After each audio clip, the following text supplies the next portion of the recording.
I've never considered myself religious, ever, or spiritual or anything like that. I mean, no offense. I'm just not. It's just I also don't speak French and I don't play golf. But I've had some things in my life happen where I'm thinking, this is very odd. This kind of defies logic. This defies things. I'm not necessarily one to believe in spirits and things like that, but I have had things which I don't know what to call them, but you might say haunted. I don't know. The more you know me, I'm very, very loath to say, well, it's a conspiracy, or it's angels, or it's God, or it's the devil, or no. But I will point to it and I'll say, this doesn't make any sense. This is weird.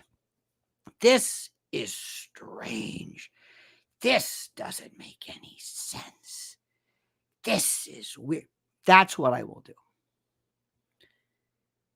I don't know what's going on right now with this country, with President Trump, but it blows my mind.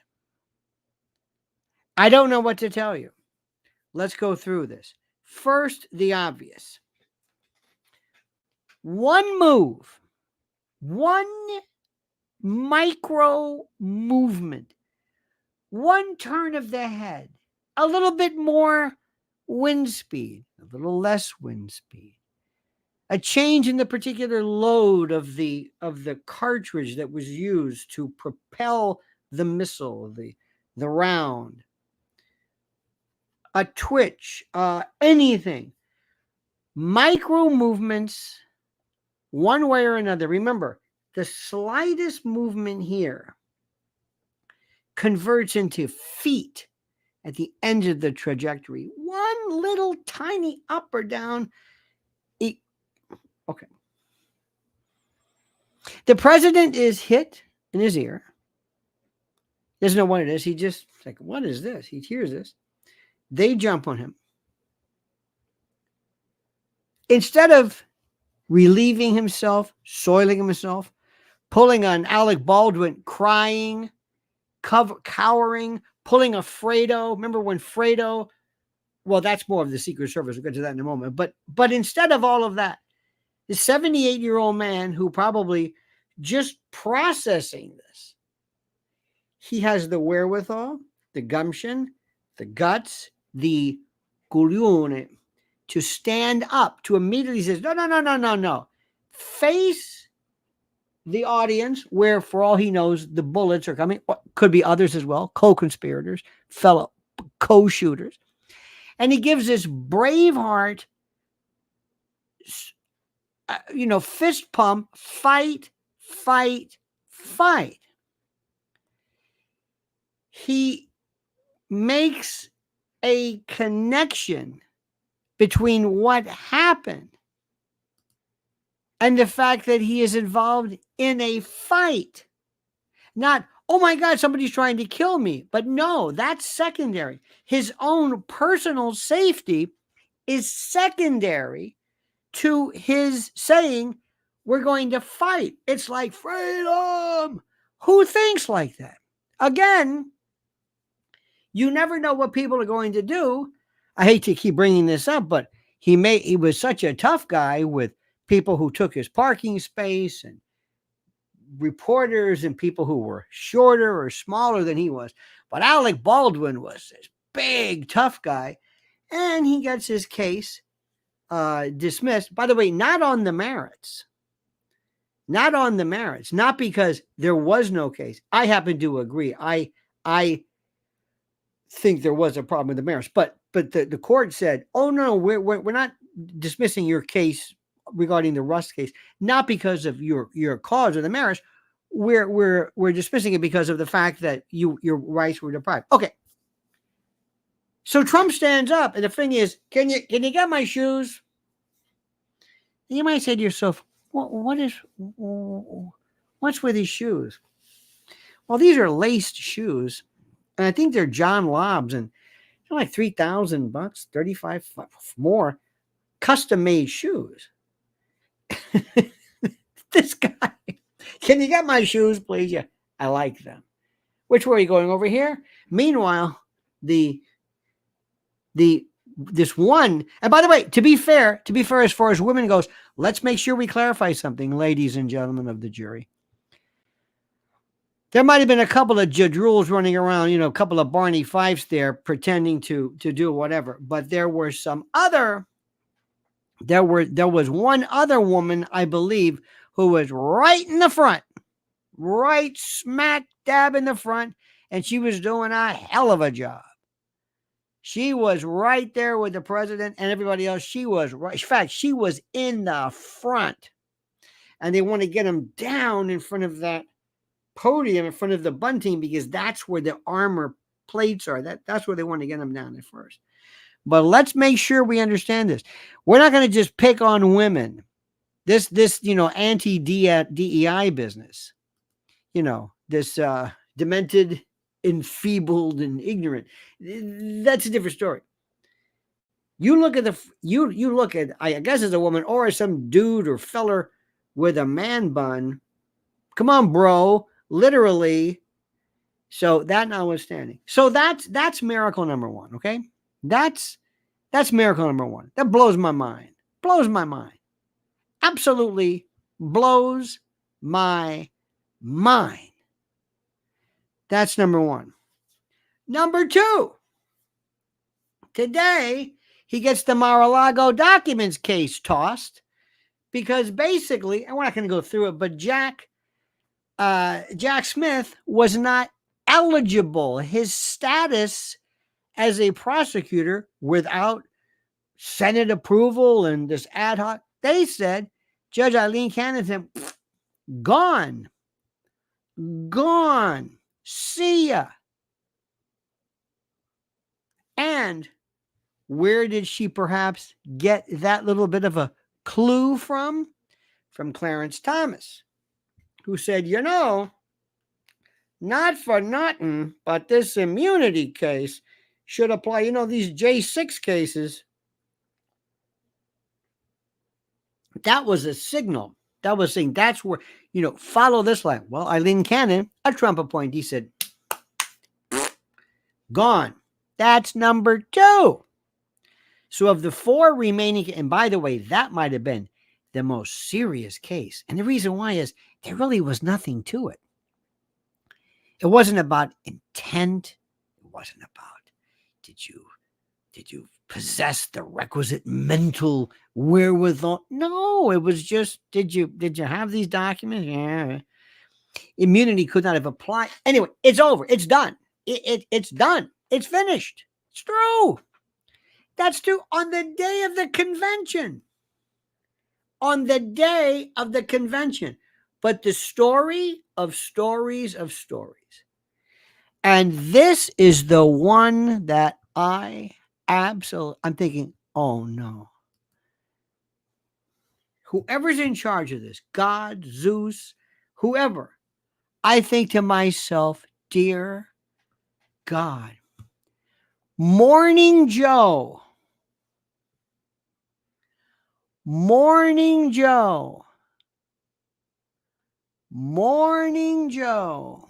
think about this.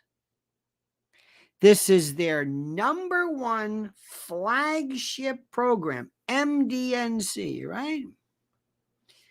Or MSDNC, I should call it, or Run DMC. They pulled it over the Trump problem. And unbelievable, they said, we're afraid. This is a source familiar with CNN. So we're afraid that one of its dozens of guests may say something inappropriate because you've got a bunch of idiots on this stupid show. Please, I'm trying to be nice. With stupid people. Please, I'm trying to be fair. with idiot guests, Donnie Deutsch, plagiarists, every lefty lunatic there is. They absolutely yanked it. You understand this? How about this one? This is another one that kills me. This one blows my mind. You ready for this? BlackRock, the world's largest money manager, has pulled an ad that briefly featured this. I mean, dear God, that's got the shooter.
This is the weirdest thing. You have no idea what I'm going through. I'm going to fill you in on some stuff. Okay. You're not going to believe what I have been through. And I'm not even going to try to tell you. I'm not going to try to tell you, like, oh, my life is so. No, my life is good. Everything's fine. Everything's fine. William Stazina says, these bimbos look like the class just had a spitball outbreak. Thank you for that. I did not mean to get that. I'm sorry. It's just the weirdest thing in the world. So my apologies. It's wild. The internet today has been spotty and crazy, and I'm on the just whatever it is. What I want to tell you is simply this, and I want you to listen to what I'm saying. I didn't even know where I left off. Did you hear what I said? Did you hear what I said? Did you hear what I said about Morning Joe? By the way, am I back on 5x5? Give me a 5x5. Okay, left out the BlackRock. Okay, BlackRock had a piece where there was an ad where in the ad apparently there was the shooter. What? Can you hear me? There we go. Can you hear me all right? 5x5. Thank you, William. Let me try this one again. This blows my mind. BlackRock, this is the world's largest money manager or whatever it is. It pulled an ad that briefly features the shooter, the would-be assassin, at the company said he was a student at Bethel Park High School and appeared in a 2022 ad with other unpaid teens.